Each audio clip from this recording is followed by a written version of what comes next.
One of the basic svarim of Musar that teaches us what's going on in life is the Beha'aloscha Shorim of Moshe Chaim Litzato. He wrote the Beha'aloscha Shorim, and it is a classic. Yesod Chasidus v'Shorish Avodo Atamima, She'yisbarer v'Yisame Seitzel La'odam Machayvoso Ba'ilomai. This is the main question that most people don't ask. What am I doing here? I'm here in this world. Why? Why did HaKadosh Baruch Hu put me here? HaKadosh Baruch Hu created me. He put me here for a purpose.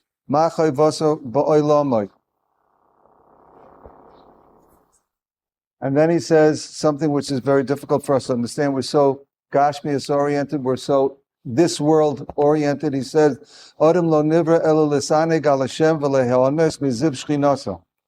main purpose of Olam Haza is to gain entry into Olam Haba.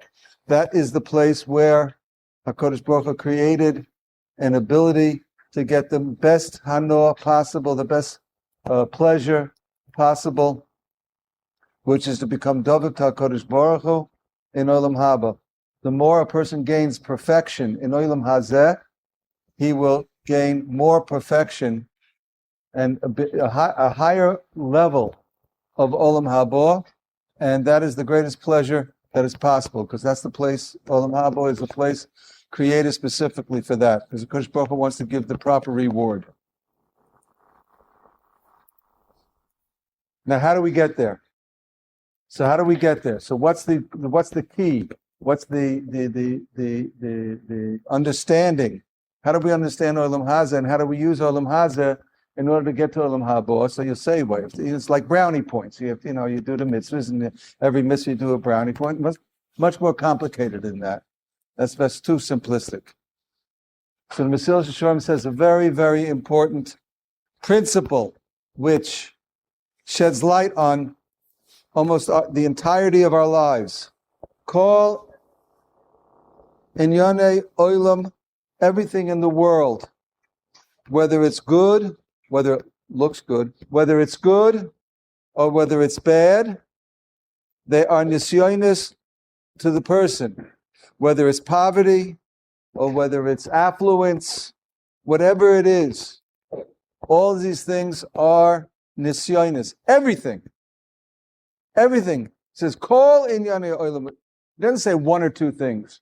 He doesn't say you're going to have one or two nisyonis. Everything is a nisyon.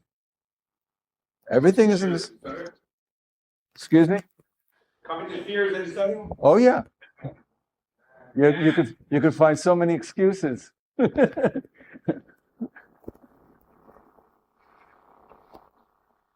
What's the purpose of a nisyon? So what a nisyon? How do we translate the word nisyon? So the general translation of the word nisyon is a test. What is a test? It's a test. The HaKadosh Baruch Hu is testing us. What does it mean he's testing us? I agree with you. It's a poor translation. Nisayon. Okay. You'll come to your own conclusions after I'm finished. Now, so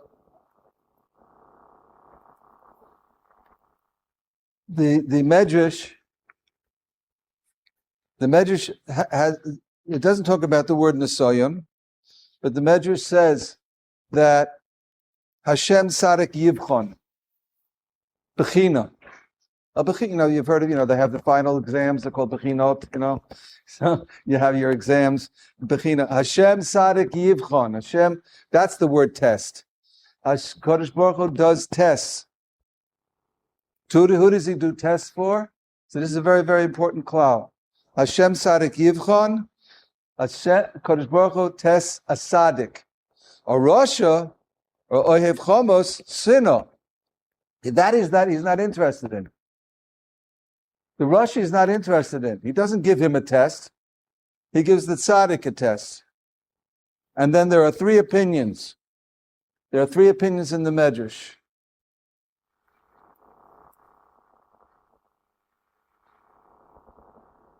The first pshat, Rav Yonason says,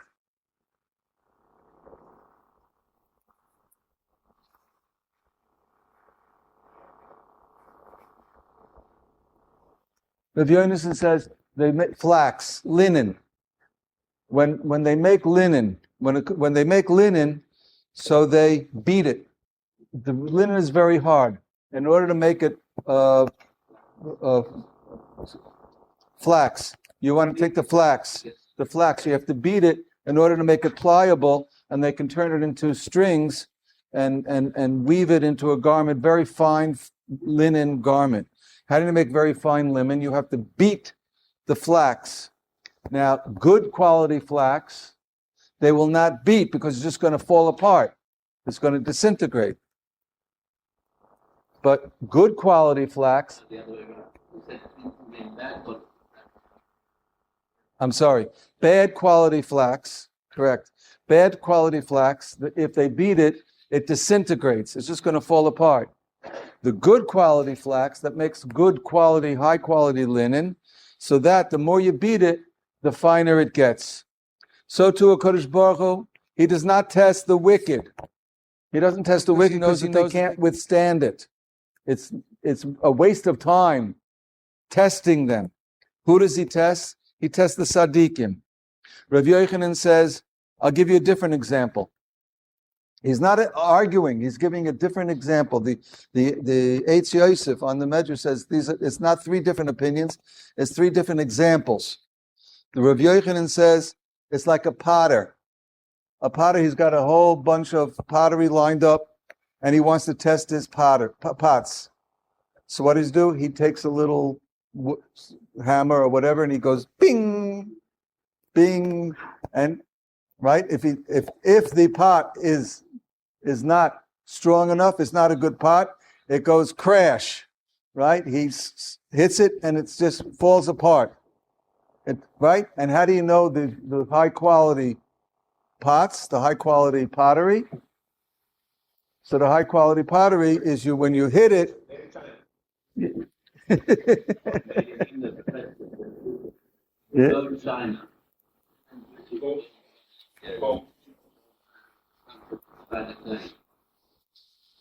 Yeah. So therefore he strikes it, and therefore he says, I test the tzaddik. I'm not going to test the weak pots. I know that they can't. They're just going to break if I hit them. So I'm gonna test the good pots, the good pottery, and then I'll hear the ting, and I know that that's a good pot. But Beha'aloscha says no. It's like a farmer. He's got 2 cows. He wants to know, and he needs a cow for plowing. So which cow does he put the yoke on? He puts the yoke on the strong cow, because he knows that cow or that bull is strong enough now to hold the yoke and pull the plow and do a good job of plowing. He will not put the yoke on the weak plow because it's just going to plot underneath the weight of the yoke. So too, the Kadosh Baruch Hu tests the tzaddikim, right? And he tests the tzaddikim because they're one of these 3 reasons. So what are these 3 reasons? So the Eitz Yosef says these are 3 reasons for a bechina.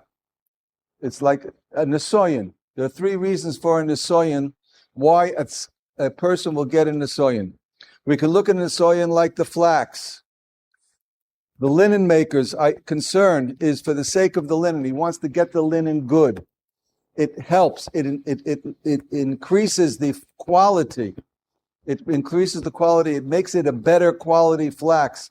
The more you beat it, the finer it gets. The more pliable it gets, and it becomes very, very fine linen. So this is the analogy of a nesoyin.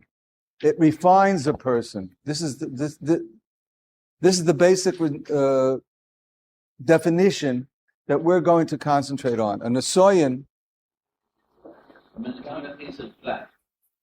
I'm going to get beaten in order to create a good lineage.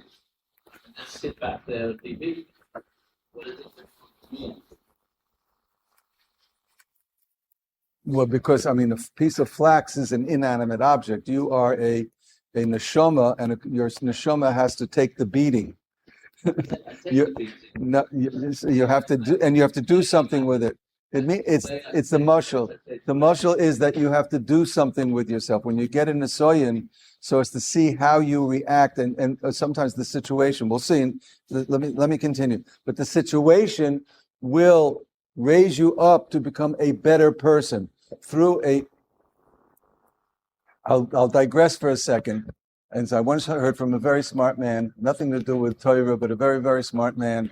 If you look at the most wholesome, developed people, the deep people with a deep understanding of life, these are usually people who went through hard times. They understand life. They are better people for it.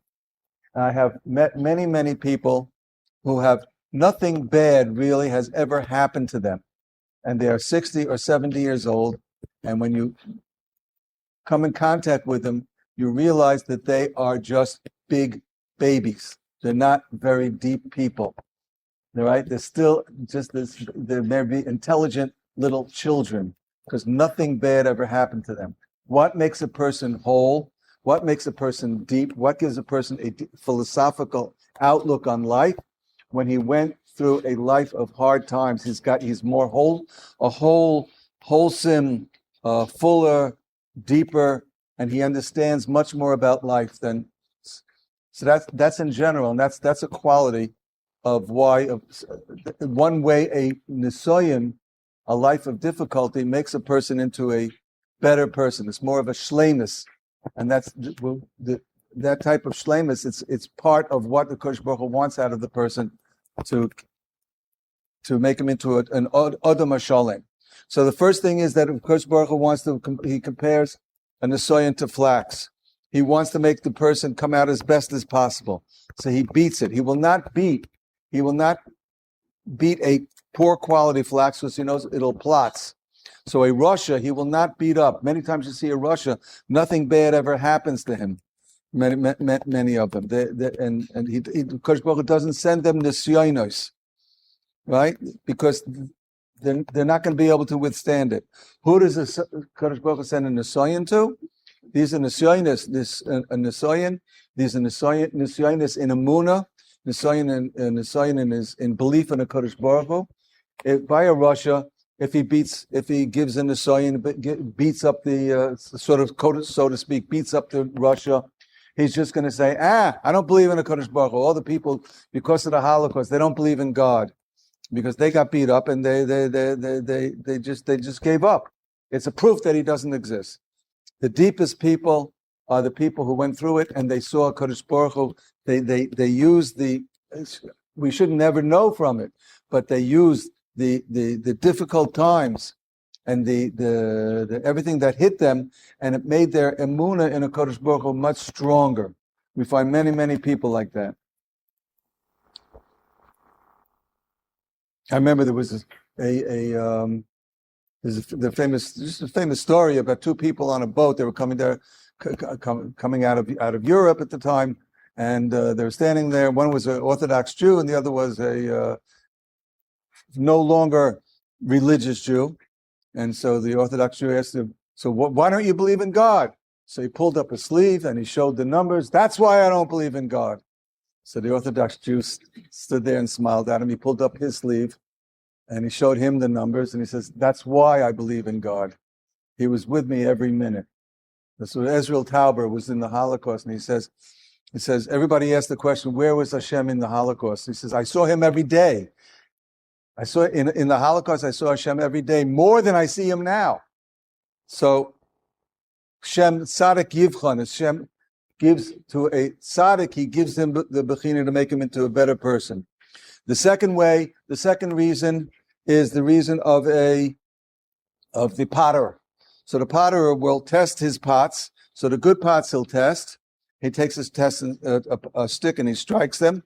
He wants to show their quality. So too, many times we have a great tzaddik, and the Kodesh Baruch Hu wants to show off this tzaddik to the world. The world should realize who he is. The world should realize who he is. And therefore he will test him. It's like announcing to the world. He goes ping, and he announces to the world that this person is a tzaddik. He shows them the hidden qualities of the person. This is the way the Alshich says. People should see. You have to see tzaddikim. You learn from tzaddikim, and it gives you you learn from the tzaddik how to act, and you learn from the tzaddik the amunah and the Kodesh Baruch Hu by watching the tzaddik. But if the tzaddik is a hidden tzaddik, you can't see anything. You can't see anything, right? So you publicize it. We gain amunah by looking at our tzaddikim. Well, it says if you were in the Dalet Amis of the Chafetz Chaim, you could sort of like shovel out the Yireh Shamayim by the bucketful from the Chafetz Chaim. Anybody was in the surroundings of the Chafetz Chaim, it just rubbed off on them. I just heard they had a dirim 2 days ago in they brought together all of the Lakewood Jungelite and the donors. They had like 10,000 people in a stadium in New Jersey, and yeah,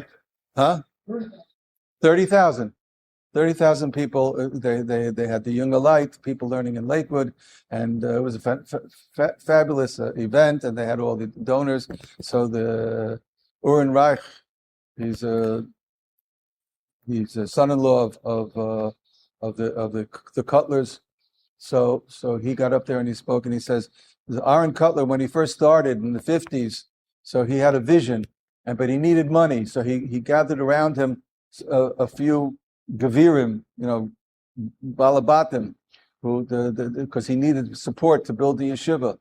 And I forget the name. I forget. I'm not up with the names. Elimelech Tress and Bunim. I forget his. Right. So the whole bunch there was about 5 or 6 Balabatim. It says each one of them became, just by being in the surroundings of Rav Aaron Cutler, it rubbed off on them and they became different people. If you're around the big tzaddik, it rubs off on you. So there's a famous Hasidic Shemaisa. They bring a very famous Hasidic Shemaisa of Rav Zushia. I've said over this Maisa several times. He was a person came to the Maggid of Mezrich. There was the Rebbe, and he said, there's a statement in the Talmud I don't understand. A person is supposed to say the same blessing on the bad with the same simcha, the same way he says a blessing on the good, right? Just like you say, Shechianu Atoiva Meitiv, on something good which happens when you have to say Baruch Daina Emes. The Gemara says you're supposed to say it with the same simcha as you would say Atoiva Meitiv. I don't understand. How can you have simcha in such a situation of a tragedy? So the Maggid, the Rebbe said, listen, I'll tell you, if you really want to know, you have to go to the end of the town. You'll see, ask for Rav Zushia. Go to Rav Zushia, and Rav Zushia will answer your question. So he went to the edge of town, and he asked around everybody, where's Rav Zushia? And he found in an old, dilapidated, rundown shack, and he found Rav Zushia sitting there, and there was nothing in there, just some broken furniture, and Rav Zushia, he was wearing rags, and he was in utter poverty, and he was shocked. How could shocked that he never saw such poverty in his life. So he went over and he asked him, says, Rav Zushia says, can I help you? He says, yes, you're Zushia, the Shamish? Yes. So the Maggid says, you can answer for me a question I have. Okay. How can you make a bracha on bad things just like you make a bracha on good things? You definitely have the wrong person. I can't answer that. But the Maggid said you can answer it. I don't know what the Maggid said. I can't answer that question. I don't know. Nothing bad ever happened to me.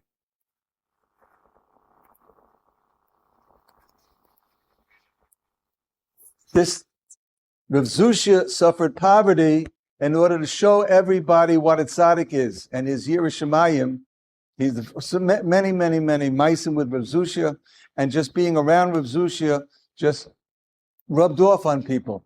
And it showed us the greatness of a tzaddik. That's the second reason. The third reason for a nisoyin is something that we don't understand. It's to protect the world. So there are certain things that have to happen to the world, and we can't handle them. Who can handle them? The tzaddikim can handle them. So this is like the two cows. Who can handle the yoke? The yoke is the burden of the world. So who does Kodesh Baruch Hu put the burden of the world on? He puts it on the tzaddik. There's special tzaddikim that they have to carry the burden of the world. Why? We don't understand. I don't understand. You have to look in the Ramchal, Moshe Chaim Luzzatto, has another sefer called Derech Hashem. You can look over there, and he discusses it, how these things help for the perfection of the world. When Rabbi Akiva, he was great. The 10 Asuri Haruge Malchus. These were great tzaddikim, and they suffered, and they suffered and their suffering did a tikkun on the world. How? I don't know if we'll ever know, but it's something that had to happen because of these mysteries and the secrets of Bria. We find Rav Elazar ben Padas. This is another story I think I've mentioned also.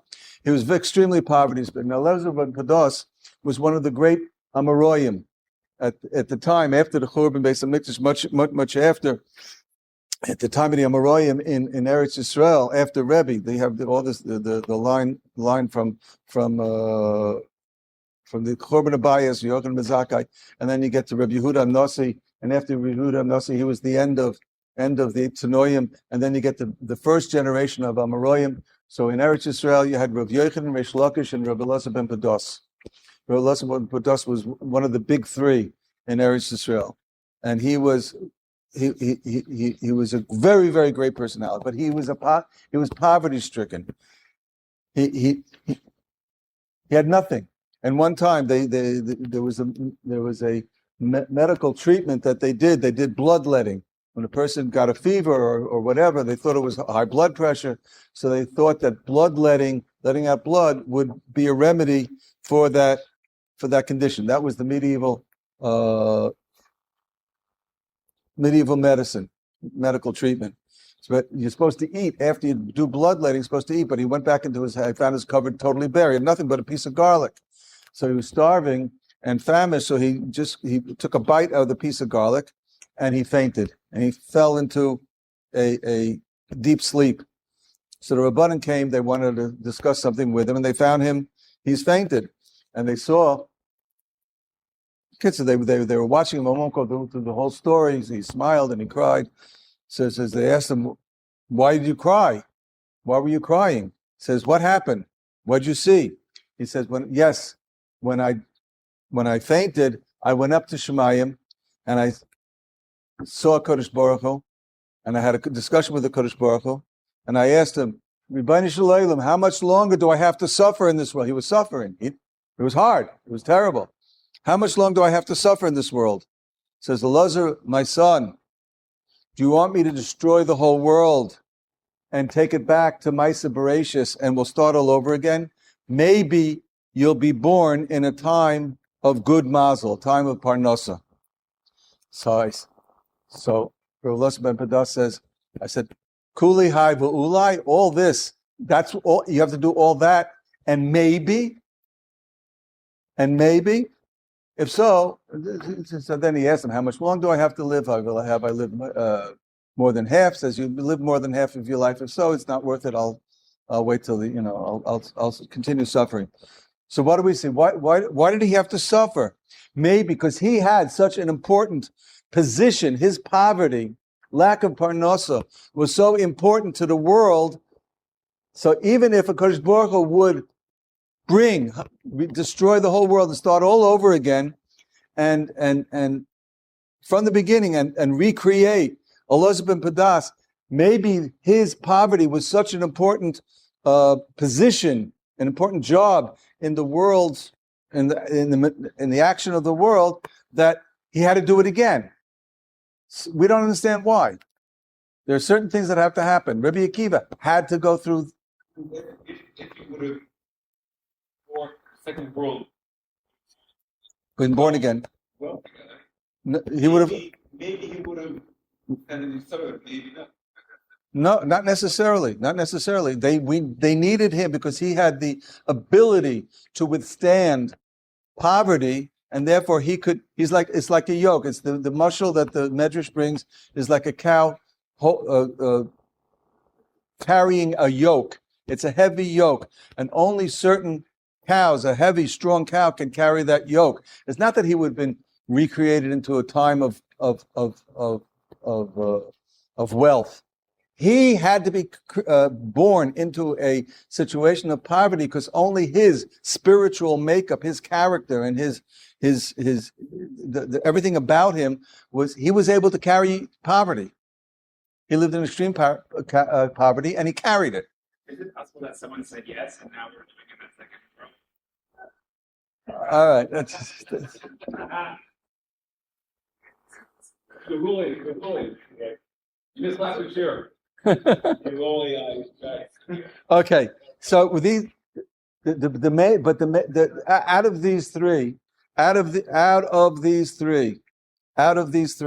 the main thing that affects us, the tzaddik, that doesn't affect us because we're not carrying the burden of the world, and we're not here to bring out our hidden qualities.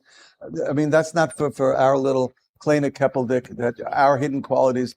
Maybe we have some hidden tzaddikim over here, and the Kodesh Baruch Hu is going to test us, and we're going to learn from but in general we're not. Maybe in general we're not tzaddikim of that stature. So the main idea of what a nisoyan is, a bechina, is to help us, and this is brought down in the Ramban. The Ramban explains what's the concept of a nisoyan. So where do we find the word nisoyan? In the Torah by Avraham Avinu, Elokim niso es Avraham. So the Ramban says, what is a nisoyan? So the Ramban says it's like a nest. You lift up a banner. You want to proclaim. You want to lift up. Nest means to lift up. Like you lift up a banner on a flagpole. So Kodesh Baruch Hu wants to lift up the person.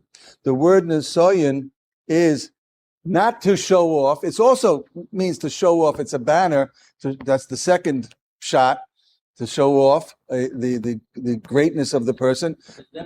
Demonstrate, right? But no, he's saying, but it lifts up the actual nisoyan lifts up the person to bring. He's got potential. How much potential do we have within us? Min hakoyach el hapoyel.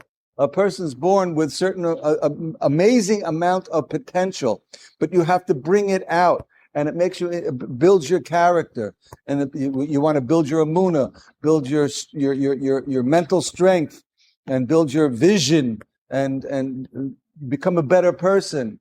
But you have to bring it out. Everything is there in potential, and we want to make it into actual, and that's the concept of a nisoyan. So everything that happens, sometimes, and this fits in with the Mesilas Yesharim, kol inyani olam haza are nisyonis hem la'adam. So if you're saying it's just a test, so the big things are tests. So when I go through something big, that's a test. It's a test like we find by Avraham Avinu. Those were big things that happened to Avraham Avinu. Those are big tests. But little tiny things that happen to us in our lifetime, those things are tests. So according to the Ramban, yes, because every little thing that happens to us in some way, incremental, helps build us up. And therefore we have to realize that whatever happens, everything that happens, whether it's for good, how am I going to handle? If you become an usher, how are you going to handle the ashiris? You be a successful businessman. What are you going to do? How much stock are you going to do? How much chesed are you going to do? Are you going to become a balgaiva? So all these things are tests. And if a person has a setback, it's also a test. Setbacks are also tests. to see how you handle it. You're going to lose your amuna in the setback. Are you going to get angry? You're going to lash out at your wife because you had bad business day. Therefore, you have to. Your wife hasn't. What was it her fault? You had a bad business day, but your character. All these things are tests for your character. This is going to help us understand a parsha in this coming week's parsha in Beha'aloscha, and it says in towards the end of the parsha, it says. The people were like complainers of evil in Hashem's ears. Vayishma Hashem, and Hashem heard it, and he got angry. V'tivrabam eish, and there was a fire that came out. It was kibbutz hatayva. We don't know how many people died, but it's mashma. It was a substantial amount of people that actually died. V'toicha b'ksei hamachana. It's a very strange pasuk. Usually everything in the Torah, why is it called Torah? Because Torah is teaching us things.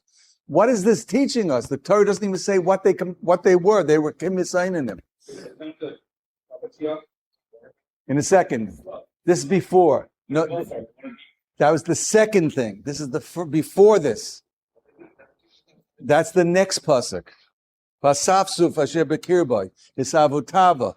The next pasuk is Vasafsuf asher bekibu isavutava, and they cried and then the Kodesh Baruch Hu brought the slav, and that was kibbutz hatayva. That was kibbutz hatayva. This is the eish, kibbutz eish. The eish burned them up. The people, but it doesn't say what they were complaining about. It's very, very, very strange. And what does it mean? They were kim yisainim. They were kim yisainim. They were like complainers. What does it mean they were like complainers? It's very, very strange. Were they complainers or not complainers? Right? And they were complaining ba'oznei Hashem. What does it mean that they were complaining ba'oznei Hashem? And Hashem heard. So, who are these people? First of all, who are these people? Vayihia Om. So Rashi explains the Vayihia Om, in this case, these are the Rishoyim. These are Rishoyim. The people are like complainers. Who were they? These are the people, the Rishoyim.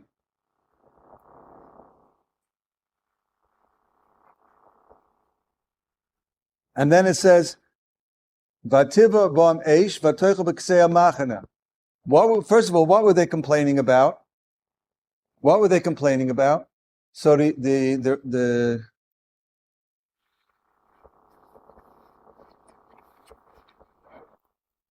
No, that's later. That's later. You got to learn exact. That's later. They were now. They had. If this is a year after Matan Torah, and now they had just done Pesach Sheni. I don't mean Pesach Sheni. The second Pesach, second year. They had just done Pesach, and this was now in Iyar, in the middle of Iyar, and so then the Kodesh Baruch Hu said, "We're pack up. We're going." This is pack up, we're going, and we're going to Eretz Yisrael. They're about to go to Eretz Yisrael, they had to pack up, and now they had been fairly comfortable in their encampment. They got used to it. After a whole year in encampment, you got used to it. And now they're about to go out, and then they took a look. And if you've ever been to Har Tzofim, and you look towards the east, and it's a beautiful, lush area, the Yerushalayim built up, and you look out, to the west. The west is a lush area. When you look towards the east, towards Yam HaMelech, just sand dunes and rocks and hills and just sand and sand and sand. It's a desert, the Judean desert. If you're in Har Tzofim, you look east, you just see the Judean desert. They saw in front of them where they were going, and they got scared. Now, right? They got away from Har Sinai, and in Har Sinai there was somehow or other near Yeshuvim. There was a more populated area. Now they're going into the terrible desert, and they got scared, and they started complaining, and they say, "How are we going to withstand that? How are we going to be soivel? We're going into a desert. We don't have any supplies. We can only get the man. It's every day, right? And in that hot desert heat." And what's going to happen right now? We have they didn't realize the well is going to travel with them. They have the water. They have Bear Miriam, and the Bear Miriam had been steady in one place for a year now, right? Because there was a year after Matan Torah. And now they were going to go, and what's going to be with water and food and the heat and everything, right? And that's why Kim is signing them. Really, they had nothing to complain about. What are you complaining about? Children, kindalach. What has been going on until now? You're living in the Anania covered. You have heat. You have an air-conditioned cloud. You had no heat. You worry about walking in the desert. You don't have to walk in the desert. You're walking on the clouds. You're walking on the clouds. The cloud is going to flatten out the desert. You're worried about food? Why? You've been eating mun for a year now. What are you worried about? You see, HaKadosh Baruch Hu is taking care of you. And water? You don't think HaKadosh Baruch Hu can bring the water with him? With you? Huh? Well, they had been now camped out at Har Sinai for a year, so that nothing had moved yet. It moved with them. Now they started moving. And right? What are you complaining about? This was Ra in the Kodesh Baruch Hu's eyes, in the ears of a Kodesh Baruch Hu. Not only that, but they complained in such a way, and this is a lesson for us, what we have to be careful about. They complained in such a way, they wanted the Kodesh Baruch Hu to hear it. You hear me? What are you doing to me? How many people, like, that's how they are, right? If something bad happens, right? How many people who the non-religious, I don't believe in God anymore, and right, and I'm gonna show you. I'm gonna eat the treif sandwich. They wanted the Kodesh Baruch Hu to hear their complaints. Kindalach. I brought you out of Mitzrayim. I brought you out of Mitzrayim. I brought you out of servitude. I brought you out of slavery, and now he had the best intention. It's going to be a little bit difficult for a couple of days. There were a couple of days, a week, let's say, however long it was, there were a week or 3 days, a week out away from Eretz Yisrael. Just travel a little bit, wait a week, and we'll be in Eretz Yisrael. Instead, they couldn't wait, and they complained. What was this? This was a nisayon. HaKadosh Baruch Hu put this, sometimes HaKadosh Baruch Hu puts this juke in the person's head, and you have to overcome it, shove it out of your head. Get rid of it. But they didn't do that. Everybody, and there was a whole bunch of people. They were the Rishoyim. And then it says Vaytiva b'kitzei machana. What's Vaytiva b'kitzei machana? He burnt up the toicha b'kitzei machana. Who are the kitzei machana? Who's the Kasei Machna? So Rashi brings down two shitas. One shita was the Erev Rav, because they were the instigators. They were the instigators, and they were the biggest loudmouths. Huh? Nothing wrong with making it very odd. So these were the biggest instigators, right? So, right? But then he says, Rishim ben Manasseh says, it was the Sanhedrin. How do you know it was the Sanhedrin? So we look later on when Moshe Rabbeinu, he asked, I can't do this anymore alone. I need somebody to help me. So Kodesh Baruch Hu said, choose for me 70 people. So Moshe Rabbeinu had to choose a new Sanhedrin. Rashi asks a question, a new Sanhedrin? What does he have to create a new Sanhedrin? They had a Sanhedrin from way back, from Matan Torah. Yisro, when we had the parsha of Yisro, so so Moshe Rabbeinu chose a Sanhedrin, chose all the different levels of Batei Dinim, and he definitely had a Sanhedrin. He had 70 elders that were with him now for a year since Matan Torah. Where did they go? So it says by Matan Torah, look in Parshas Mishpatim. In Parshas Mishpatim, it's a very, very difficult pasuk. It says that the Zekanim, the Shiva Miziknei Yisrael, Nadav and Avihu and Shiva Miziknei Yisrael, they went up with Moshe, and when HaKadosh Baruch Hu revealed himself to Moshe, they took a peek. They weren't supposed to look. And they took a peek and they saw Elokei Yisrael. Somehow or other they had a vision, of a divine vision. And they saw Elokei Yisrael, v'sachas raglov kamaisa livnas asapir, like a sapphire brick, blue, beautiful blue gem stone, livnas, a brick of sapphire, uke'etzem hashemayim l'tohar, ve'el atzila yiz b'nei Yisrael lo sholach yodo. They did an avera because they were lightheaded. When you're having such a spiritual vision, don't get lightheaded. You have to realize, even though we say Avinu Malkeinu, on one hand, Avinu, he's like a father, and we get chummy with your father. You're chummy with your father. But he's also Avinu. You have to have Yira, Ema. You have to have great respect and trepidation in the presence of the great, of the creator of the world. And they had a little bit of familiarity, right? El Yasila, and Kadosh Baruch Hu did not lo sholach yadai, and they gazed at Hashem. V'yochla v'yishtu, yochla v'yishtu. They couldn't find a better time to. It's like they're having a religious experience, and they reach in their knapsack and they take out a sandwich and they have a picnic while they're having a religious experience. It doesn't mean literally they actually ate, but they took the religious experience in a lightheaded way, and they enjoyed it as much as they would have enjoyed personally eating and having a wonderful banquet. And they were supposed to have aim of a yira. But because of the situation, Kadosh Baruch Hu did not want to spoil the event of Har Sinai, so he waited. What did he wait for? For this event, they were Ksei Machane, the ones at the extreme of the Machane, the best of the Machane. And this is a limud for us, by the way, because sometimes we see Gedolim, the great people, and things happen to them, and they suffer.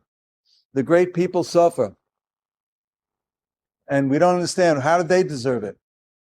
Maybe, somehow or other, many reasons. Maybe it's a kapara for the generation, or maybe they on their level, like by Nadav and Avihu, on their level they had done a infraction that was not becoming for a person of that level, and therefore they had to be taken out of the world. And it was as a lesson to us to have fear, and that's why they were taken away. Now, right, and then what comes next? Right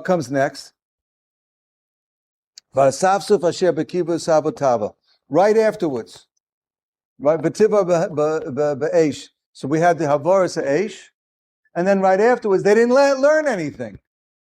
The Asafsuf Shebekibus Sabu Taiva. Who are the Asafsuf? This is the Erev Rav. Nochamal the Erev Rav. No, Erev Rav didn't learn anything. But the problem now, they got a Taiva. They were fed up with the man. They got a Taiva.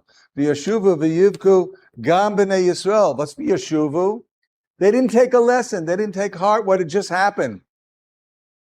There was a whole tragedy that just happened. They didn't take heart. And the contamination spread. The Erev Rav started complaining. You know what happens? You have a big office of 70 people, all the workers in the office, and you got 2 rotten apples there, and they start complaining. And we're going to make a union, and everybody, that sounds good, and everybody joins in, and now everybody's complaining. It spreads like wildfire. Not that the whole office, all the people, they didn't start it, but all you need is a couple of bad apples. Yeah. You have a couple of people who start grumbling, and the grumbling grows, and it spreads, and it becomes infectious. And that's what happened. Gam b'nei Yisrael. And they said, we want meat. We are tired of all this mun. We remember the fish that we ate in Mitzrayim. Chinam. It was free. You stick your bucket into the Nile, and it comes out with fish. It was free fish all over the place. And the kishum, and there were cucumbers, and there was melon, and there was leek, and there was onions, and there was garlic. Onions and garlic. We remember the onions and garlic that we had in Mitzrayim. You understand this? They had just spent 210 years in Mitzrayim. 210 years in Mitzrayim in servitude. And the Egyptians hated them. They were worse, bigger anti-Semites than the Nazis were. And they gave them fish. You know what kind of fish the workers have to eat something. The workers have to eat something. They wouldn't let them have free fish. So the Meforshim say they didn't get free fish. They got the leftover fish that had been sitting out for 5 days. Right? The 5 days, the fish was rotting. It was barely edible. All right, we have to throw it out. It's chaval. Don't waste it and throw it out. We'll send it to the Yidel. Give it to the Yidel. Let them eat the rotten fish. Because of some rotten fish, that's what they're complaining about. Kindalach, what are you doing? What are you doing? They were slave labor. And they weren't worried about the onions because who didn't have onion? They had the mun. The mun tastes like anything they wanted it to taste like. Why they couldn't taste onions and garlic in the mun? Because, as the Meforshim bring down, that onions and garlic are bad for a pregnant woman. So many people were not able to taste onions and garlic in the mun because it was not healthy for their constitution. Right? If they're pregnant or old people or whatever. So Kodesh Baruch Hu did not let them taste onions and garlic. So they were complaining. Many times, like, the doctor gives you a diet and you're sitting there grumbling, doesn't let me eat the ice cream. I'm missing the ice cream. Look at everybody eating the ice cream and I can't eat the ice cream. It's not good for you. The doctor, he examined you and he says, that's not good for you. It's not healthy and it's going to bring you down. No, he's complaining. And because of a couple... Oh. So because of a few people couldn't taste onions and garlic, so we're going on strike. The whole Klal Yisrael had to go on strike. And then we have the whole parsha of the Slav. What was going on over here? So according to what we've been saying, we can understand what's going on over here. We can't really. They're worried about onions and garlic. The misasasu hisavu taiva, and that's what they're complaining about. And then we have later on where the Slav came and they had to eat it for 30 days till it coming out of their nose, and then they died in kibbutz taiva. We don't know how many thousands of people died because of kibbutz taiva. Because what's happening over here? Kodesh Baruch was just about to take them into Eretz Yisrael. 3 more days or 7 more days, however long it was, they were out of Eretz Yisrael. Just wait. And therefore they were given this idea, this taiva, because sometimes Kodesh Baruch Hu, he overtakes there's a mania, a mania infects the world, like today. The Victor Miller calls a divine madness what the infection of Nazism in European Jewry at the time of what was going on, and how many people left Yiddishkeit before then, and all the Maskola and what was going on. It was like an infection that took over Klal Yisrael in Europe for the 150 years before the Holocaust. The Kodesh Baruch Hu had to do emergency surgery. And now we find the whole world is going maniac. The whole world is going maniac. The anti-Semitism in the world is just spreading. It doesn't make any sense. And Greta Thunberg, she refused to look at the video of what was going on. It's against her worldview. Where'd that worldview come from? It's a divine madness. You want to understand what's happening today? It's a divine madness. It's a mania that just sweeps across the world, and it just grabs onto to thousands and thousands of people. It's a waste of time trying to fight it. You can't fight it. We have to work on ourselves. We have to work on ourselves. But what this is what happened then. A mania encumbered, but they had the ability to fight it. HaKadosh Baruch gave it just enough. Now, Kindalach, this is a test.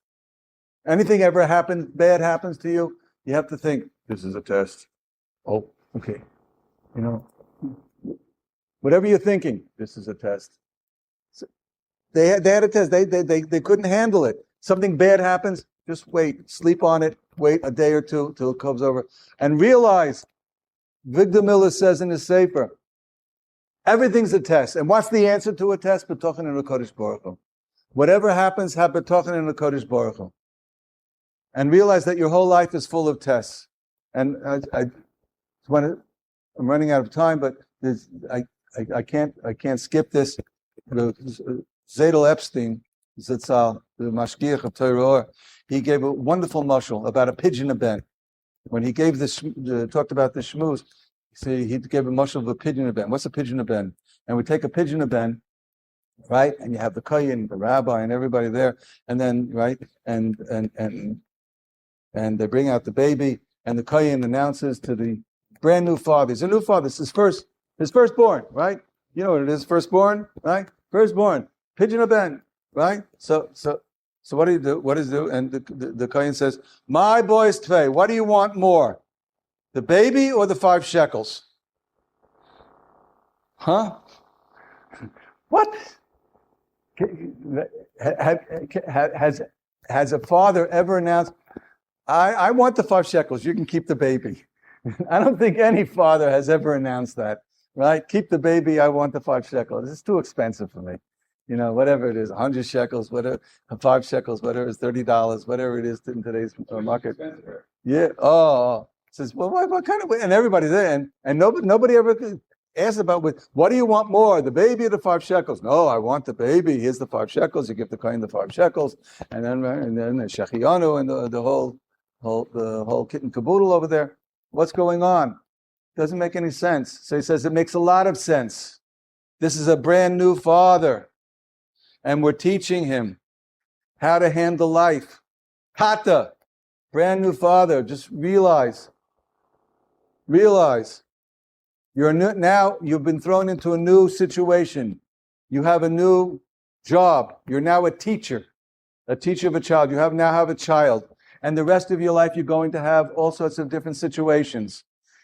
Your child's going to grow up, is going to be 3 years old or 4 years old, and you're going to have to start choosing a gan yeladim, a kindergarten, right? Which kindergarten? Let's say you're in a neighborhood, and there are 2 kindergartens. One is very, very, very good. Good kid, good children, wonderful parents, very, very, very good people in that kindergarten. The other one is not so good. The parents are, it's a mixed neighborhood, whatever it is, but, right? But the problem is it's $5 cheaper a month. $5 cheaper. $5 cheaper. So you think to yourself, he's only a little baby. He's only a little baby. What is it?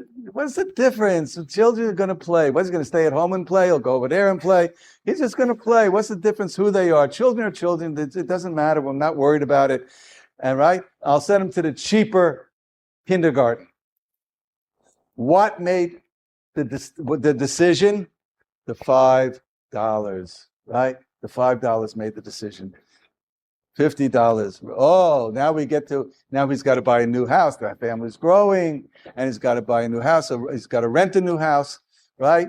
So he's got to buy a new house, right?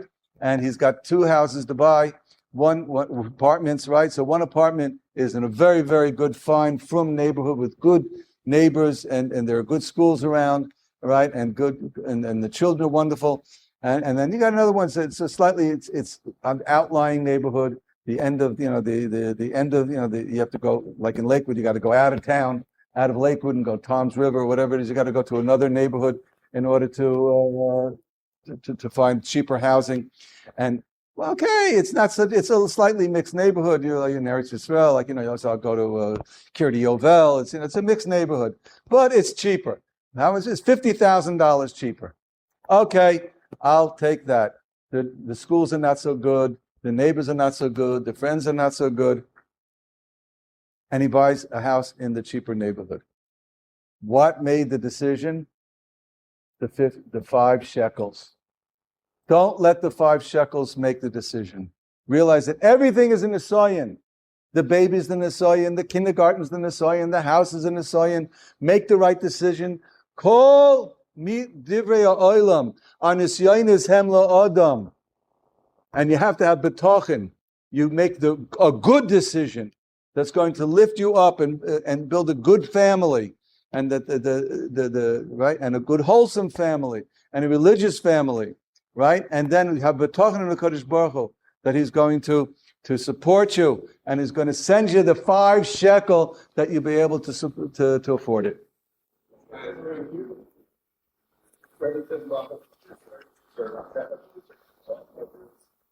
cylinders are sold at depot. So just in defense of the people who are trying to save $5, work that we have somewhere,